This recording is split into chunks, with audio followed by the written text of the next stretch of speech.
Hello, greetings, welcome to Hear Her Sports. I am your host and producer, Elizabeth Emery. The Winter Olympics start this week. I'm so excited to watch past Hear Her Sports guests like Deirdre Irwin, Elena Myers-Taylor, and Erin Jackson compete in Beijing. I'll have links to those episodes in the show notes so you can learn more about their sports and history. And today's guest, Cynthia Appiah, made this year's Canadian Olympic team and is already in Beijing getting ready. She will be competing in the two-woman bobsleigh as a pilot and in the monobob. She'll race the monobob on February 13th and 14th, and then the two-woman bobsleigh on February 18th and 19th. A link to the full bobsleigh Olympic schedule is in the show notes. Cynthia and I recorded before the team was announced, so you will hear us discuss what was remaining for her in order to make the team. Monobob is a new addition to the Olympics for women. There's a story behind that, which I will let Cynthia tell. To give a hint, you will hear some familiar sexist themes. That said, I do like a single athlete event, but there's much more to it than meets the eye. To follow up on what I wrote in the newsletter last week about the dates men's and women's cyclocross world championships started, I'll say here that men's four-person bobsleigh were first competed in the 1924 Olympics, and men's two-person in 1932. Many years later, in 2002, the women's two-person bobsleigh was added to the Olympics, and now this year, 2022, the women will also compete in the monobob. It is fascinating to hear Cynthia talk about the teamwork involved in bobsleigh and even in monobob. She also has stories about her interest in physical activity for all, especially girls, a new cool AI tool she's been using for injury prevention and representation in snow sports. Whenever athletes take time away from their busy pre-Olympic schedule to be on Hear Her Sports, I get a bit weepy excited. It's such an honor that they do that, so I want to express my deep gratitude to Cynthia and to her team for making this happen. Well, now, let's get to it. Cynthia Appiah was a standout shot put and hammer throw athlete at York University. In the summer of 2011, she was introduced to bobsleigh at a testing camp at her university and has steadily progressed in the sport since then. She enjoyed an exceptional rookie season at the World Cup, where she pushed both two-time Olympic champion Callie Humphreys to a gold and bronze medal, and rookie pilot Alicia Riesling to her first ever World Cup bronze medal. After heading to Pyeongchang as an alternate on Canada's 2018 Olympic bobsled team, Cynthia questioned continuing in the sport.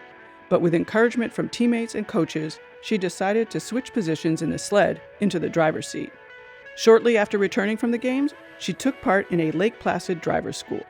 Her belief in herself paid off as she quickly became one of Canada's top pilots. Just last month, December 2021, she won her first medal, a beautiful silver medal, at a World Cup event in Attenberg, Germany. That success followed a bronze medal in an Olympic test event in October on the same track that will be the site of the Beijing 2022 Olympics. Cynthia also continues to be a force on the start block. She set a new Icehouse start record from the pilot bar in 2019 at 5:41. Outside of bobsleigh, Cynthia, a trivia buff, watches Jeopardy religiously. She is a huge Blue Jays fan and previously worked in the team's customer services department. Her journey towards a life in elite sport began through a Jays Care Foundation outreach initiative where children from underprivileged Toronto neighborhoods were invited to learn to play baseball at a local park. She was recognized by her peers at Bobsleigh Canada Skeleton with the L. Lamont Gordon Award in 2019. Well, welcome, Cynthia. Thank you so much for making the time. I love it. Oh, thank you. This is super fun to be a part of. You know, can we open with a description of where you are right now and what you're doing right at this minute? Yeah, so right now I'm in St. Moritz, Switzerland, which is considered the birthplace of my sport, and I am a bobsledder.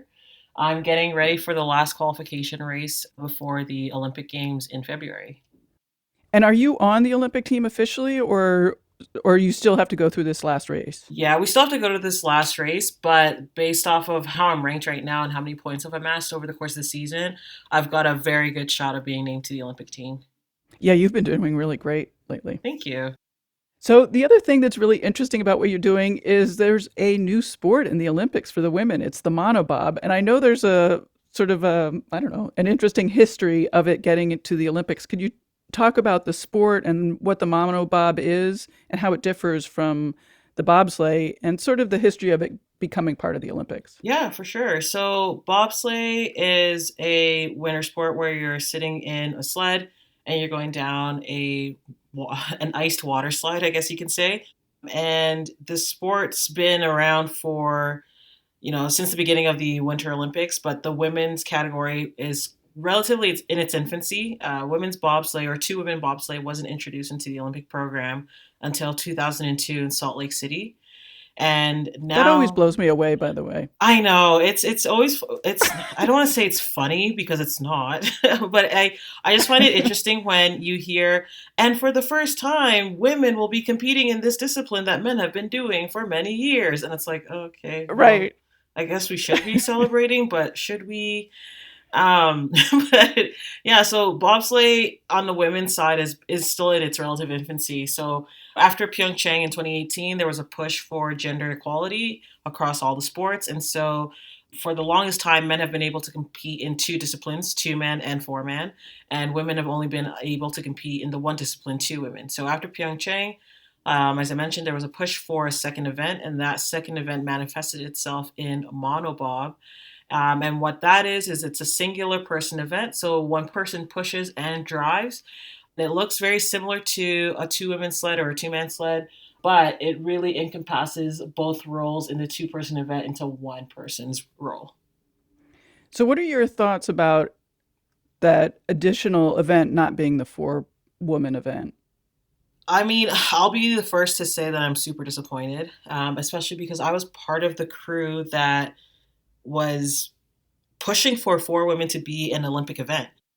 After Sochi, there was a lot of interest in 2014 to have four women be a separate event. And there were a lot of people pushing for that to happen, namely Kaylee Humphries, who was competing for Canada at that time, Ilana Myers Taylor, who's on the US, and Maria Constantine from Romania. And they were just throwing themselves into the men's competition, saying, hey, women can do this too. It's high time that we've added a second event. We've shown that we're more than capable of doing two women, and the next progression is four women. The International Federation initially came out and said, okay, well, we'll just open up the category and make it gender neutral so that men and women can compete in the same discipline. But obviously, women are going to be disadvantaged. We're lighter, we don't push as fast, so we're not going to be able to be in the mix. So what ended up happening in 2016, I believe it was Kaylee got together a four women crew. So prior to this, it had been a female pilot with male crew members. And in 2016, Kaylee was just like, no, we got to show that women can do this across all the roles that four men or four women encompass. And so in Lake Placid, New York, I was part of her crew at that debuted the first all women four man race. It sounds so redundant to call it for the women's four man, but the first all women four women race in a World Cup race. And we were just doing that to show, hey, we can do it on one of the most challenging tracks in the world, Lake Placid, New York. If we can do it here, we can do it anywhere. That was just one step of many, many steps to try and get a second event. And we thought we had done the work that needed to be done. The goalposts kept on getting moved, but we kept on meeting them every step of the way. And after Pyeongchang, we had heard that there was interest in having four women be that second event. But then once it officially was announced, Monobob was decided as the secondary event instead. And I felt like, the hard work that those women had done over the course of the 4 years had just kind of gone to waste. That being said, I'm still grateful that we have a second event. And I really do hope that this is just a stepping stone to getting four women to be that second event. What's the appeal of the four woman or the four person bobsleigh? It's that team dynamic that you see being on an insider, being an athlete in the sport. You see on the men's side how the guys come together on four-man day. It's kind of seen also as like the blue ribbon event in our sport. A lot of the small German towns and small European towns that we compete in, the whole city or the whole town will shut down on four-man day, and people are out in droves to come and watch this event. So it's like not just for the publicity aspect of it, but for me personally, the draw is that team dynamic that is sort of missing in two women. Unfortunately, it's a pretty cutthroat event where, as a break woman, there are only X number of spots available at the Olympic Games. And I feel like four women would open up more roles and more spots. You'd have low turnover rates because the one thing that we see time and time again is a lot of women leave the sport, just and bitter that they've done such hard work and they don't get a spot on the Olympic team because we're limited by how many spots we can bring. And so to have four women would open that up, and yeah, it would just be nice to know that you have this group of women and we're all supporting each other and we're all coming together for that same goal that you see the guys have. Yeah, it's really interesting. I mean, on the other side, on the flip side, the monobob certainly offers a lot of control. I mean, it's all up to you and you're fast or you're not.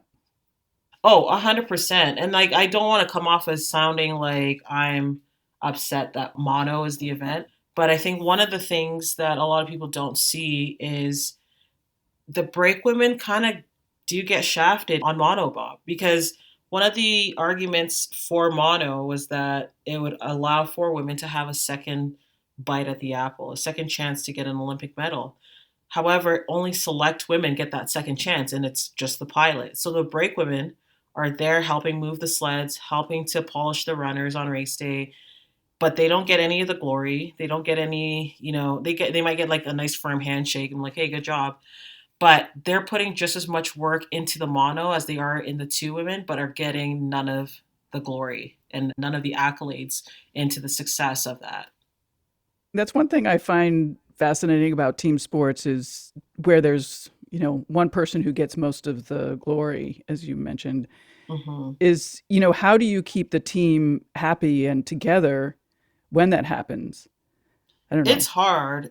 Yeah, I Yeah. mean, it's something that I'm still struggling with, and the balance is a work in progress. And I know I've had many conversations with my break women, especially this particular season where my mono results have been a lot better than my two women results. And, there's always that fear of whether they resent me or if there is any resentment to the event, the sport of mono, because they're doing all the work and my results are great there and I know they're contributing to that, but they feel like it's an indirect contribution, whereas in my two women event I'm a little bit behind the pace. I'm not having the same medal results, and so you kind of get that sense of like, well, why is it so hard for her to replicate the results in two women as she does in mono? We've had many chats and I try my best to incorporate them and let them know how much I appreciate them because at the end of the day, I rely on my break women. If they aren't there, I'm hooped. Like I gotta have people who can help me push the sled on two man day or two women day, but also people to help me move my sled on monobob day or help me polish two sets of runners, one for mono, one for two women. Polish the sleds, get them ready, get them tuned up for each race week and each race day. And if I'm left to do all of that by myself, the performance will suffer immediately. That's so interesting. I never realized, see, I never realized that the brakeman did all that work. Yeah, it's really a team sport. And monobob, especially, I think there's more work that goes into mono than in two women because, again, there's double the work, but only one person gets to compete. Well, you actually made the shift from being a brake person to being a driver after the last Olympics. So, what was that shift like moving into the driver's seat? I mean, not just, sort of the obvious stuff, but like, what was the mental shift for you of having to take on that responsibility and also to, keep your brake person happy? I mean, the shift was difficult, and I'd already mentally been prepared for that, but I was coming off of a very disappointing 2018 Olympics campaign where I was named as an alternate and not a racing brakeman. Despite the season that I had had and the testing numbers I had put up, I thought that I was poised to be on that Olympic team. So when I made the decision to switch to piloting, it was a very, I would say, monumental decision for me because I had one foot out the door and I was ready to quit and leave bobsleigh and just go back to the regular world. But I knew that if I were to stay, it wouldn't be in a brakeman role. It would have to be the pilot role. And that's a very daunting task to take because financially, you're kind of responsible early on in your, progression as a pilot. when you're first learning, it's kind of like, okay, the federation will provide you with some beat up sleds and you're just there to learn. But in terms of the runners, the blades that we put on our sleds, you're responsible for that. You're responsible for a toolbox, sandpaper. Like, I can't even begin to think of how much money I sunk into piloting the first 2 years. The other side of it is going into Pyeongchang, I was a World Cup brakeman, which provides you with a lot of funding from, federal government, or just a lot more resources are available to you when you're on World Cup. And I had to make that conscious decision to rescind all of that and essentially go back down to development status and work my way back up again to becoming a World Cup pilot. And the general convention, or the general thought, is that it takes about 8 years to be a full-fledged World Cup pilot. And I was hoping to do it in 4 years because it's been done. Some people have done it successfully, some people not so successfully. And I was hoping that I would be part of that former group. But I had to make a decision at the beginning of that year, or beginning of that Olympic quad in 2018, saying, I have to put everything I have into this and hope that it works out for the best. And if it doesn't, I have to be okay with that decision. And I think that was the hardest part to overcome, was knowing that this could fail spectacularly and I'd have to be okay with that decision. That's a hard one. It is. It really is. I mean, I don't think anyone, if you told them, hey, 4 years from now, you're going to have a chance to go to the Olympics, but you could also not go to the Olympics because so many variables can happen. I mean, 4 years ago, I didn't think we'd be in year 3 of a pandemic. And if I had known that, I Right. probably would have been like, you know what, maybe I'll stay as a brakeman. If there's a pandemic that shows up in 2020, I don't know if I want to be a pilot at that point. But yeah, like, these are the decisions you kind of have to make, and understand that the path to the Olympic Games as a pilot, especially as a new pilot, is that much harder than as a brakeman. I mean, I think that's one thing that's interesting about the Olympics is that may not be appreciated by sort of the average fan is, these 4-year cycles, and athletes do have to think about it in those terms. Hmm. Yeah, I mean, we don't really have that luxury of being able to plan, maybe a year in advance or 6 months from now. You really have to understand that if you're going to commit to being an Olympic athlete, the next 4 years are put on hold. So whether it be finding a stable job or settling down, buying a house, a lot of those things now have to be not necessarily put on hold, because, athletes are capable of doing all those things simultaneously, with being an Olympic athlete. But every decision you make has to factor into that 4-year plan. Okay, can I do this year? Well, how will that affect year 2 of the quad? How will that affect year 3 of the quad? And so, being an Olympic athlete, your sport encompasses every aspect of your life, and every decision that you make needs to fall back and fall in line with that Olympic dream. Well, let's talk a little bit about your training. I read somewhere that you're using AI technology. Is that true? Yeah, so it's something that it's funny because, like, at the beginning of, I would say, the previous quad, so going into the 2018 Olympic season, we had done some stuff with one of the sports scientists at the gym that I train at in Calgary. And it was just to see, if they could pick up on the potential of an injury coming up in the future. And I thought that was, like, super cool. And for some reason, that program kind of ended, or at least my team was pulled out of that program. But then another opportunity kind of came up in a more portable way of doing this, because the other way was just in a lab and there was no way we can truck that along with us.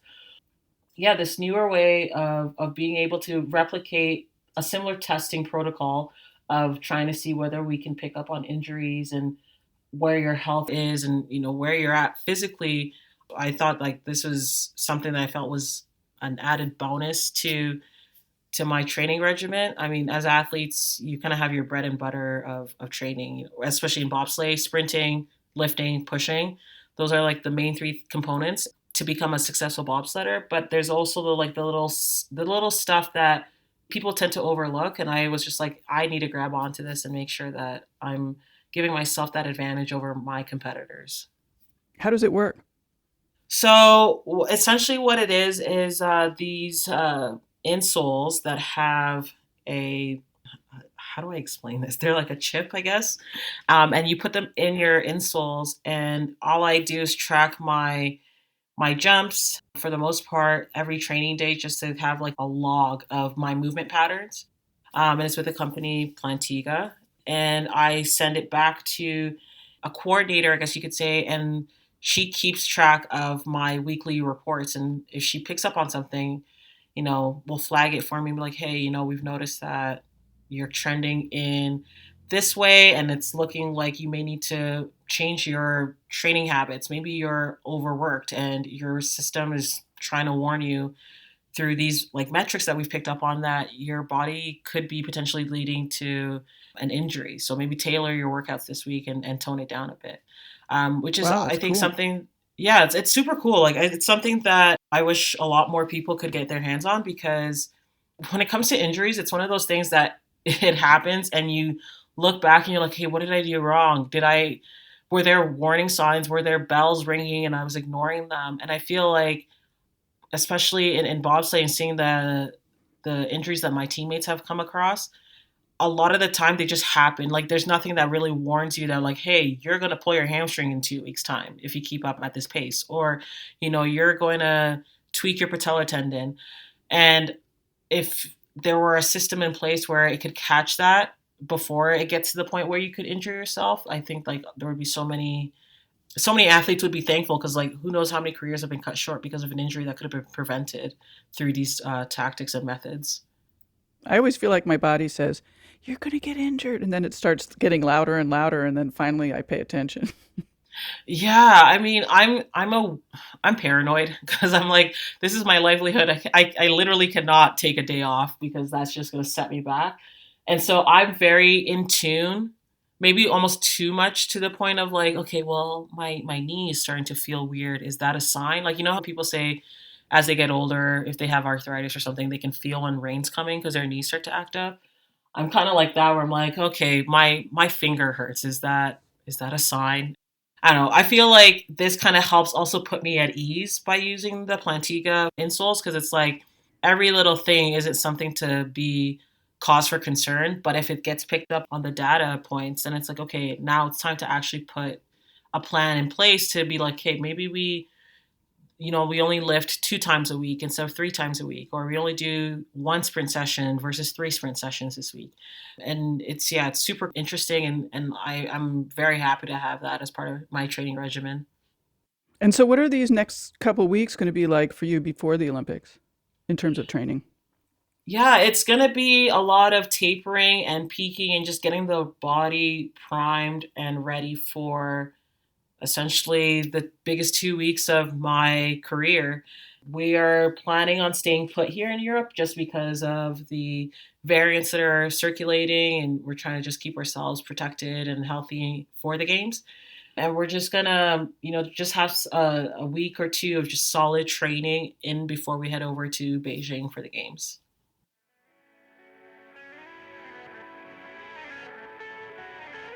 Just a quick reminder to sign up for Patreon to support the work I do at Hear Her Sports. For the same price as just a couple energy bars a month, you can become a patron at the Gear Up level and enjoy exclusive monthly audio content. You really do help out with this small operation of sharing stories and issues in women's sports.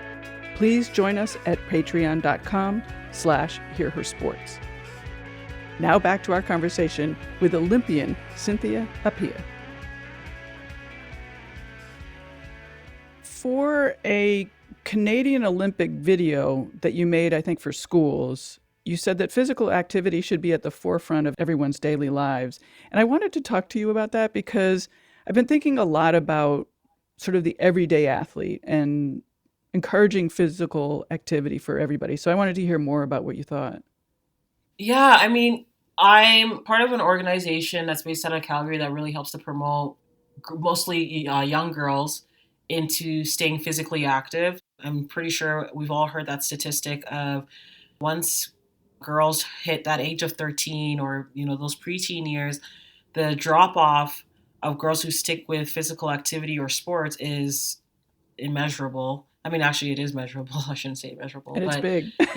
it's a big drop off. It's so disheartening that, there's a myriad of reasons why a lot of girls, don't stick with sport, whether it's their friends aren't into it or it's not cool or they just can't afford it. And I'm a huge proponent of physical activity because it has opened so many doors for me. The life that I've been able to live up until this point, I don't know if I'd be able to have gotten all the opportunities that I've had and been into all the places that I've been to had I not been in sport. And so even if it's not sport per se, I still am a huge proponent of physical activity, whether it's through dance or going on a walk, something that's easy for someone to do and have it be repeatable throughout the week. So whether it's like, you go 3 times a week, 4 times a week, twice a week, just keeping yourself active. I mean, we live in a society where everything is a click away on a phone or, a couple of keystrokes away on a laptop. And so we're becoming less and less mobile and more, I guess you could say, like there's just not an incentive to really leave the house for a lot of people. And obviously, I understand we're in the middle of a pandemic right now. So depending on where people are, lockdown measures could be in place and that can severely impact one's ability to move about. But even if it's within the home and you do something where, for 15 to 30 minutes you're active, just the health benefits alone, like we all know what the health benefits are of just being able to stay active, not just, do one thing a week and be like, okay, I'm done, but remain active and again, do it multiple times a week. The benefits are lifelong. And if there's a way to kind of promote it at an early age so that it sticks through as people get older, you really can't beat that. I totally agree with you. I sometimes feel weird saying all of that because I'm physically active. I love being outside. I love movement. I love all the stuff that sports offers. But, not everyone is like that. So, Hmm. what can sport or being physically active offer to those who aren't going to the Olympics or not making it a career or maybe not even super physically inspired or gifted? I mean, I will be the first to say that as much as I love training at the gym and being physically active, there are days where I'm like, oh man, I can't do this right now. I'd rather be at home just watching a movie on TV or on my laptop. We have those moments. But that being said, I kind of want to get away from the notion of you need to be in a gym on a treadmill or on a exercise bike or lifting weights to be physically active and to be healthy. Again, dance, a walk, skip rope, whatever it is that you can do to kind of get that heart rate elevated and have it be fun. At the end of the day, it has to be fun and enjoyable. That's the only way you're going to get someone who is maybe apprehensive about doing something like that, getting active again. That's the only way you're going to really get them to stick around and keep it long term. If it feels tedious and it feels like it's a chore, that dropout rate is going to be exponentially high. But if you find an activity that you enjoy and it doesn't even feel like it's exercise, I mean, then that benefit is even more pronounced because it's like, hey, I'm actually enjoying it, I'm having fun, and I'm getting the health benefits out of it. If it just requires you joining a club where you can meet new people or you go with friends, so then it's like an excuse to get out of the house and connect with your friends that you maybe haven't seen during the week and you can catch up. There's ways to kind of tie it into other aspects of your daily life where it doesn't feel like it's exercise, but it is at the end of the day some type of physical activity to get yourself moving. And so, yeah, whether it's like a weekly catch up or multi weekly catch up with your friends, just finding a way to tie it into other aspects of your weekly routine will be beneficial. What has been the reception of your message? I haven't really had a lot of feedback from adults, but like I said, that organization that I'm with, the younger girls, to try and really get them to stick in sport.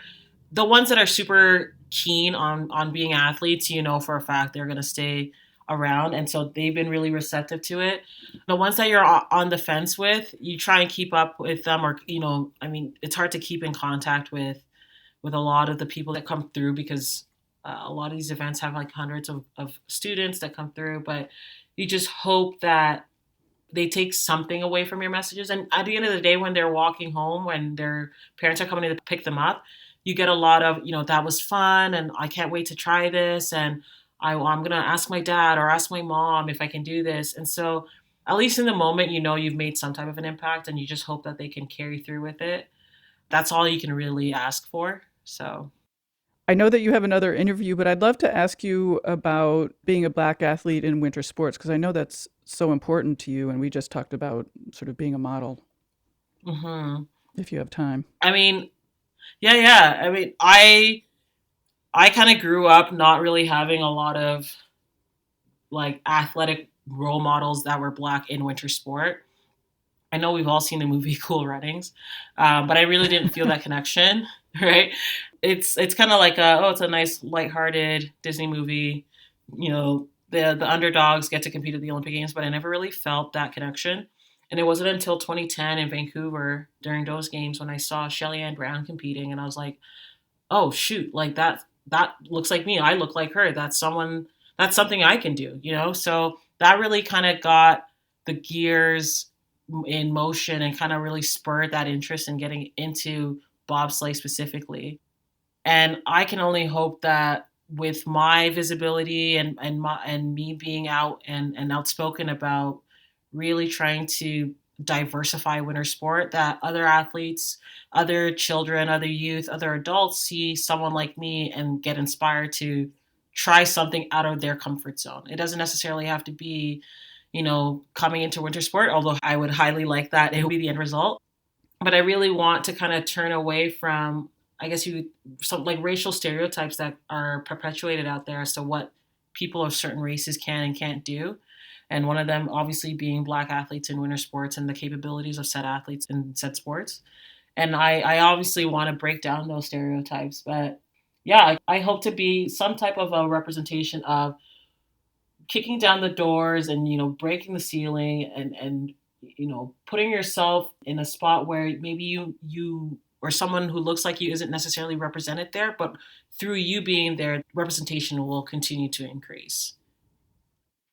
I always find the word representation doesn't encompass how important it is for some, I don't know. I think most people don't realize how important representation is and what it does to see yourself somewhere. Yeah, I mean, I know a lot of there's some people out there that kind of are like, oh, why does it matter? And I find like those are the kind of people that have been so used to seeing themselves on magazine covers, on news stories, and portrayed in a positive light, and not have to constantly be the spokesperson for how that's not necessarily the case for other people of other ethnic demographics or racial backgrounds. But then that just incentivizes me more to continue to speak out on it, and so that it becomes the norm that any person of any color can do anything and you're not even going to bat an eye at it. But we're still at a point right now where that conversation is either had at a service level or not had at all, and so you kind of have to keep on pushing and pushing and pushing until eventually you see the fruits of your labor. And again, if part of that has to be with that representation piece of there are people out there that look like me who do all the things that people think people like me don't do, and we need to get past that point. I don't want to take you past the Olympics, but do you imagine yourself continuing to spread this message after the Olympics or like in the future? Oh, for sure, because I mean, I plan on going to another Olympics. Hopefully, my body can stay intact. Oh, great. But I think it's an important piece for me because even if I didn't go for another Olympics, I still am a Black woman. And so my life doesn't change. And the hardships that I deal with do not change. So I have to continue speaking out on it and pushing to kind of have my voice and the voices of other people of color heard, so. And also young girls. I mean, even that is a big thing, as you mentioned. Mm-hmm. Well, thank you so much. Is there anything that you wanted to say that we didn't get to? No, I feel like we touched up on a lot of topics. And I really appreciate you allowing me the time to speak and share my voice on your platform. Well, thank you very much and good luck. We're going to be rooting for you.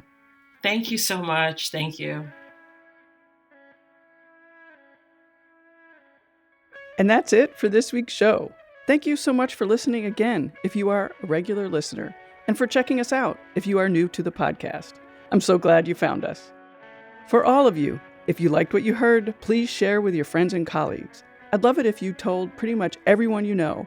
My guests and I are working hard to spread the word about the importance of women in sports. You can keep the stories alive by telling someone about them.